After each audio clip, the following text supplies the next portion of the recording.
Welcome to Living a Full Life podcast.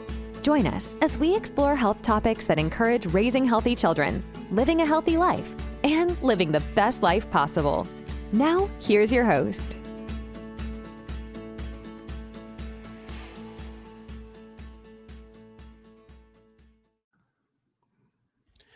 I'm Dr. Enrico Dolcecore, and I'm your host this week. Today's topic, a big one: mental health matters.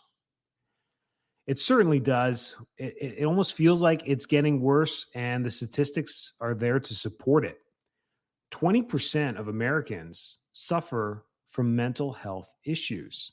That is an increase year upon year since 2010. So in the last decade, we have seen an increase in mental health. That's 1 in 5 Americans suffering from mental health issues.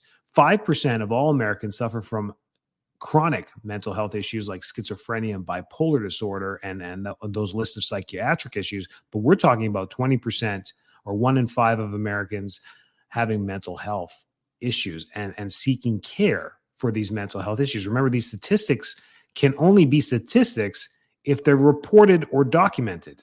So it may be worse, and people who don't have the care or access to care that they need. So I think this is an important one, especially on our youth. I have little pity. I help everyone, but I have little pity for adults, older adults, because you have the choice to make choices, and you've had decades to make the choices that you've made. You now have to live with those choices that you made. But our youth is a tender spot, isn't it? To see them suffer, that's tough. So mental health has to be something that we talk about regularly and make it regular for our youth. They're struggling and they're screaming and they're telling you this sucks, and we're calling them snowflakes and we're making it tough on them by doing this. But what we really need to do is be aware of it and acknowledge it, and don't make it a taboo. I mean, they're not weak. No one is weak that's suffering from mental health. So for mental health issues, and it's not the right context to say mental health issues, because you're not, there's an issue causing an adaptability in our mental health to accommodate to the social standards that we are required to do, whatever it may be. So college students, number one, they're the ones under a lot of stress. And I remember being a college student, and I was under a lot of stress too. And there was mental health. There was mental stress. There was anxiety. There was fear. There was almost sometimes debilitating willingness to do anything. There's just times of where I'm like, I'm going to give up. I just want to just give up. And that's college. And that can happen in life too. But we're seeing it younger and younger and younger. And the COVID epidemic really did not help this whole thing. It put a fear factor into the world that was unprecedented in this generation to be under that much stress. It's very equivalent to my father's, maybe our grandparents' generation during the world wars, World War I, World War II, when that stuff started to happen, and the amount of panic that happened around the world during that time, which was literally life and death. What's going to happen? This was equivalent to World War II. People thinking that this could be life and death. So we're left with that trauma and that post-traumatic stress disorder from that. We all were affected with it, whether you like it or not. We were all sent home for 2 weeks to flatten the curve. And we're going to look back at it and be like, man, that was rash to do, but it changed the dynamic of everything. It sent everyone home. We're working on Zoom. Kids that were supposed to be in college learning got sent home and said, fend for yourself. Good luck this semester. But the problem with it is that the standards weren't let go. You still had to put bread on the table. You still had to pass the exams. You still had to do a lot of things. You still had to go to school. You still had to learn. You couldn't fall back. So even though there was precautionary measures, there was no leniency in our society. And that's why there's a spike. And people are like, well, what's worth it anymore? Is it worth to continue down this road? Some of these kids graduated from high school at that time. Anyways, what are things we can do to mitigate health? And it's just someone to listen to your problems. People who are suffering and anxious understand that it is a them thing. They understand that. They're not playing the blame game. They just need someone to listen to. So for those of you that think that you don't have mental health issues, I'd love to hang out with you because I don't know very many people that don't, but you feel like you're sound, you feel like you're happy, you truly have willfulness, you care, you have the energy to care, you're probably doing well when it comes to mental health, and you're probably going to be able to help someone that's not. So it all comes down to community. And if we don't build community, mental health is just going to run rampant. So when we look at societies around the world that don't suffer or suffer less from mental health issues, they're places that don't have much social strains on them, meaning, tech or job or career. So these are probably more third world countries that don't have that infrastructure, that are required to work 40 hours a week. They're happier, but there's a lot of first world countries that have great mental health statistics compared to their neighbors. And when we look at the literature for there, it's all comes down to a sense of community. They feel like they have people around them. They have people to talk to, that people actually care, and that people are nice. It's a huge thing in America when people tell me, I went to go visit somewhere because they were traveling for work or whatever maybe, and the people were so nice. That's the thing that they remember. They could have been in the Rocky Mountains somewhere beautiful, and they just remember the town that they went to. And I'm not tooting my own horn for being Canadian, but it's typically Americans saying, I went to Vancouver, I went to Toronto, I went visited something, and the people are so nice. And these people have these stories from all over the United States, from New York, from Minnesota, from Texas, from Florida, from all over California, and they say the same thing because it's renowned. It's a reminder. It's a memory that you leave with when you travel to these places about people being so friendly and so nice. Is it true? It is true. It really is. Canada is a really nice place. There's many different countries that are super welcoming because and it's really the difference is there's less fear. There's less fear of other people. There is a general fear here of your neighbor, your other person. What are they up to? Why are they looking at my home? Why are they walking by my car? Like, literally, if you think about the things that you think about per day, as a parent here, probably abduction, being murdered, or robbed go through your head multiple times per day. And we have to stop and think about that for a second, that is messed up, that we have created a society where we're so afraid of each other rather than, and it sounds absurd to just sit down with somebody at the coffee shop and be like, hey, you want to sit down and talk? I mean, that just sounds ridiculous saying it right now, but in other countries, they do it. You know who does it? My dad. He's a crazy Italian immigrant that sits down at the mall. He'll sit down at the mall and just start talking to the person beside him, drinking his coffee. And 2 minutes later, they're both in a full discussion. My dad, you can't understand my dad. He speaks like with like an accent, and he does it. He's like, I don't know how he does it. He just does it. And people don't even know what he's talking about.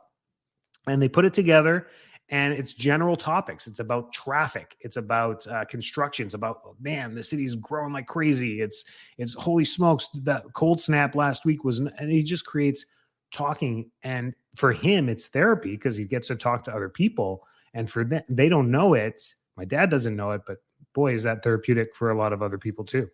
So mental health, we need to be aware of what's going on with our neighbors. Otherwise, nothing's going to change. Nothing will change if we don't do that. And if you have kids, you're probably like, man, how do I help with this situation? Well, it comes with volunteering and being a staple in the community for the children to understand that there is a community out there that actually cares. Teachers do the best. Teachers are probably the most influential people when it comes to mental health for their kids because they're there for them every single day, 5 days a week, and supporting them academically, but mentally as well. So our teaching system is vital for the mental health of the next generation. And it always has been. Think about how influenced you were with teachers that you were taught by growing up. They were probably the most influential. So you teachers are absolutely rock stars out there for being, the next generation support.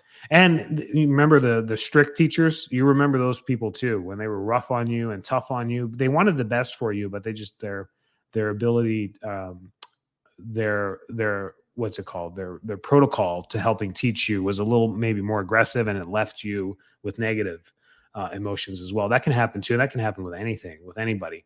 Family can be super stressful as well. Some of these kids are being stressed by their families. Some of you are being stressed by your families. But mental health matters so much because it translates into direct disease. People struggle. They get into chronic pain syndromes. They get put into autoimmune disorders. I mean, it can cascade into many research articles now are talking about breast cancer and prostate cancer being directly emotional ties to disease. They stem back all the way to emotional traumas that have happened through our life and have not been resolved or dealt with or held in, that translate into atypical cell development, which is called a tumor or cancerous disease. I mean, this is crazy, crazy stuff. So when we say it's an epidemic, it's an epidemic. And then the translation of the medications that all of these kids are being put on, anti-anxiety medications, like I'm going to say almost half of teenagers and early 20-year-olds are being prescribed. The statistics say lower than that, but I feel like almost 1 in 2 kids are on some type of antidepressant. And that's an issue as well. That creates brain changes. And we know the brain develops to 25, 26 years old. So when we're on these medications before that, what are we doing long-term? I mean, there's still a lot of research to have to go there, but we just know that mental stress plays a physical role on the body, and it hinders people. And we're in an epidemic right now of mental health issues. Things we can do is to understand that in the moment is stressful. That is a you thing. That is being self-centered and aware and just centering yourself. The best way to do this is with meditation. The word meditation has positive and negative connotation to it. And I don't know why, but all it means is that you take a moment to yourself and just focus on yourself. It can be reflective. It can be gratefulness. It can be prayer. It can be connection. It can be whatever it is, but it's just that time to yourself to try and learn the ability to clear the mind. It is so difficult to not think about anything, but to spend 10 seconds to just close your eyes in a quiet place and just be able to just say, I'm going to think about nothing and then just do it is so difficult. Well, I remember I did a whole year of like trying to learn how to meditate. I built some good skills for myself that have helped me, but can I meditate? I don't think so. When I sit there, I don't think I can go 2 minutes with thinking about nothing. Something happens. Like you sit there and you're like, food is so yummy. And then you're like, oh, dang, don't think about anything. Can't think about food. And then you sit there and you're like, oh, it's quiet. Oh, dang it. You thought about being quiet. And you sit there and you're like, and you can feel the carpet underneath you, wherever you're sitting, the yoga mat. And then you're thinking about that sensation that's touching your foot. And you're like, oh, dang, I'm thinking about that sensation. And then you're just teaching yourself to be in the moment, to not think about anything. Even getting up to 10 seconds is such a life skill to calm yourself, because when you run into stressful situations, you can just quickly for 5 seconds, just breathe and just let it go. Unfortunately, after that 5 seconds is up, it's all right there. You're in the middle of the final exam and you got to finish it. But that 5 minutes can calm you and reset your physiology in that moment to put aside anxiety in the moment and get through what you need to do. That's in the moment. But in life, just doing these skills to reflect and be grateful for what you have, for, just being here in the moment and saying, man, I don't have a major disease and I don't want to manifest a major disease. I'm grateful for this, even though life is just crazy right now. That's the skill that you want to learn through meditation, or even, prayer, being grateful. I think prayer is so easy or being grateful is so easy because you just get to sit there and be thankful and just be like, okay, man, today, it's good. I got clothes. I drank some clean water. I have a bed, just the simple things that maybe not get you out of your anxiety, but start to program the brain into positive thinking, because you're in such a negative spiral of negative thinking when you're in an anxious state, and it causes panic, and panic is physiological. It becomes difficult to breathe. You can almost feel like your blood's not moving through your veins anymore. I don't know if you've ever experienced a panic attack, but that's like a seizing of physiology in that moment. That's psychosomatic, where the brain is causing that. So as I help, families, and I help young people, and I felt like this topic had to be talked about, and we'll probably do more of this.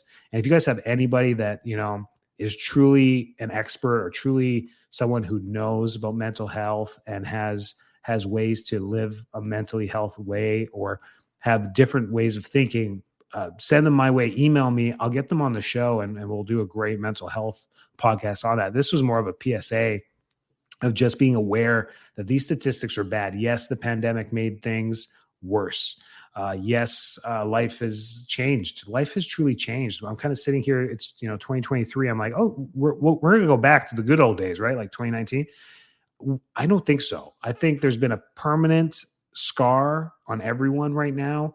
And not only that, now the new research with the infants being born, the pandemic babies, and the moms that went through pregnancy during 2020, 2021, even 2022. Kids, I mean, they just changed, the American Pediatric Association just changed the milestones on development and pushed them back a little bit, saying that, crawling can happen later, walking can happen later, speech can happen later.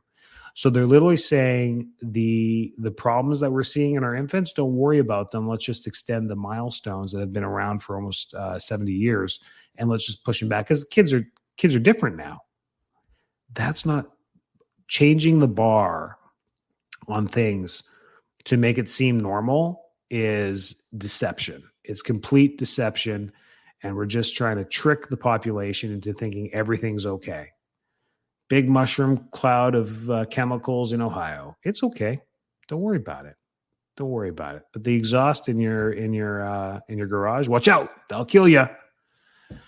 It's crazy what we undermine as a society to limit panic. But when they want to trigger panic, oh man, can the media do a great job instantaneously triggering panic. I mean, we went from pandemic to avian bird stuff to food crisis to now, nuclear talks. I mean, it's just great how they can manipulate and just push buttons and be like, hey, I want you to feel anxious today. Here's 6 news articles on how you're going to die probably in 2023.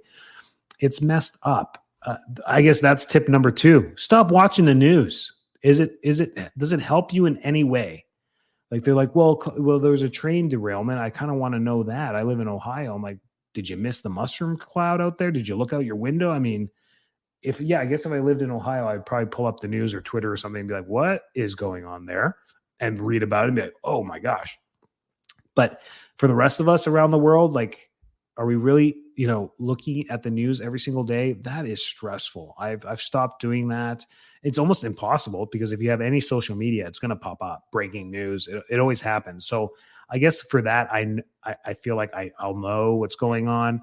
But to go out and type in a media source into a URL and hit enter, that sounds horrible. That sounds like I'm trying to inflict pain upon myself. Like, I'm actually going to go to a media source and read all the headlines. Oh my God, I'm never going to do that again.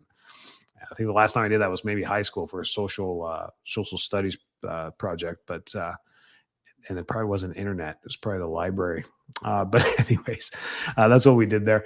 Mental health. Yeah, we have to be aware. And that's all this podcast is, just being PSA on being aware of your mental health for sure. You matter.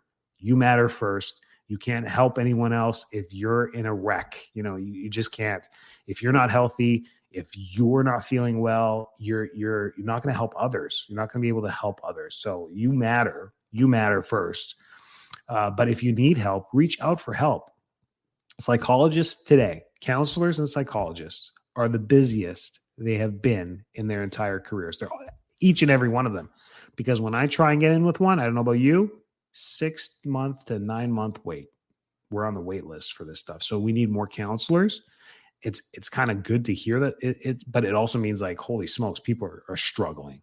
People are struggling, but they're out there. They're being booked. They're there for you. They are worth the money. Some of you have health coverage for this. Go see them. Some of you don't. It'll be the best money you spent.